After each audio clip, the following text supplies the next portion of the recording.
ये बड़ी दूर तक जो है वो इसकी आवाज़ जा रही है। वो हालैंड के खिलाफ जो मैंने बयान दिया है उस पर पूरा यूरोप ऐसे कांप रहा है, ये क्या होने वाला है।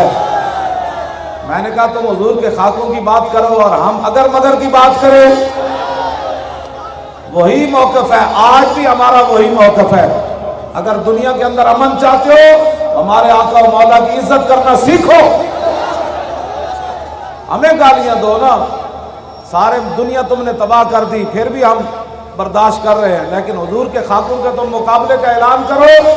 ये एटम बम तो मामूली चीज है, दोनों जहान भी हुजूर की नामूस पर गर्क हो जाए, बर्बाद हो जाए, इनकी कोई हैसियत नहीं है। हालैंड और जितनी भी शयातीन है दुनिया में जो हुजूर के बारे में बात करना चाहते हैं, उनके लिए हमारा मौकफ यही है, हाथ खड़ा करके उनके लिए हमारा मौकफ यही है कि वो बाज आ जाए, वरना हम उनके ऊपर एटम बम गिरा देंगे।